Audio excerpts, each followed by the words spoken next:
شب برات کی حقیقت سے اس رات کی فضیلت ثابت ہوتی ہے۔ یہی بات علماء متقدمین نے بیان فرمائی ہے، جیسا کہ اس کتاب کے مطالعہ سے یہ بات ظاہر ہوگی۔ لیکن بہت غلط کی باتیں بھی شب برات کے متعلق کتابوں میں لکھی گئی ہیں اور لوگوں میں مشہور ہیں۔ علماء محققین نے ان کی تردید کی ہے۔ اس کتاب کا مقصد صحیح اور غلط میں تمیز پیدا کرنا ہے۔ اصل چیز شریعت میں کتاب و سنت اور صحابہ کرام کی زندگی ہے۔ جو چیز یہاں سے ملتی ہو اس کو مضبوطی سے پکڑ لینا چاہیے، اور جو باتیں بے اصل ہیں ان کو چھوڑ دینا چاہیے۔ تفاسیر و احادیث دونوں فنون میں محققین کی تحقیقات موجود ہیں۔ ان سے خود فائدہ اٹھانا چاہیے اور لوگوں کو بھی فائدہ پہنچانا چاہیے۔ اسی مقصد کے لیے یہ کتاب شائع کی جا رہی ہے۔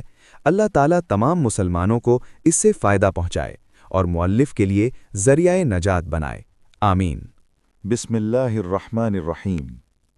الحمد للہ رب العالمین والصلاة والسلام علی خاتم الانبیاء والمرسلین وعلی آلہ واصحابہ وامتہ اجمعین۔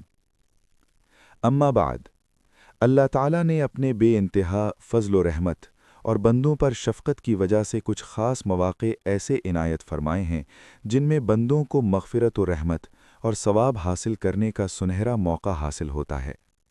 ان موقعوں میں جس طرح رمضان مبارک اور شب قدر ہے، ایک موقع 15ویں شعبان کی رات بھی ہے، جس میں اللہ تعالیٰ کی طرف سے بے شمار لوگوں کی مغفرت کا ذکر روایتوں میں وارد ہوا ہے۔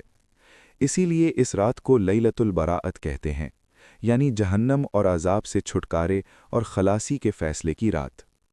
شب برات کی فضیلت میں جو روایتیں کتابوں میں مذکور ہیں، ان میں اکثر کا ضعف معلوم ہے، مگر چونکہ وہ متعدد ہیں اور بعض کا ضعف ہلکا ہے، اس لیے ان کے مجموعے لفظ بسم اللہ الرحمن الرحیم۔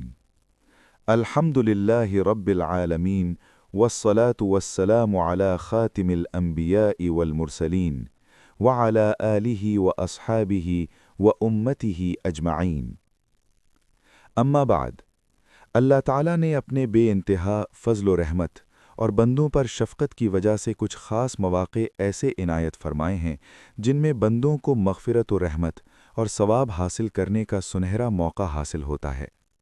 ان موقعوں میں جس طرح رمضان مبارک اور شب قدر ہے، ایک موقع 15ویں شعبان کی رات بھی ہے، جس میں اللہ تعالیٰ کی طرف سے بے شمار لوگوں کی مغفرت کا ذکر روایتوں میں وارد ہوا ہے۔ اسی لیے اس رات کو لیلۃ البراءت کہتے ہیں، یعنی جہنم اور عذاب سے چھٹکارے اور خلاصی کے فیصلے کی رات۔ شب برات کی فضیلت میں جو روایتیں کتابوں میں مذکور ہیں، ان میں اکثر کا ضعف معلوم ہے، مگر چونکہ وہ متعدد ہیں اور بعض کا ضعف ہلکا ہے، اس لیے ان کے مجموعے شب برات شعبان کے مہینے کی 15ویں رات کو منائی جاتی ہے۔ اس رات کو لوگ رحمت اور مغفرت کی رات سمجھتے ہیں۔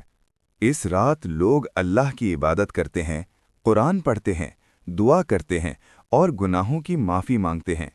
اللہ تعالیٰ ایسے بندوں کو اس رات اپنی رحمت اور فضل سے نوازتے ہیں۔ یہ رات اللہ کے قریب ہونے اور اپنی روح کو صاف کرنے کا بہترین موقع ہے۔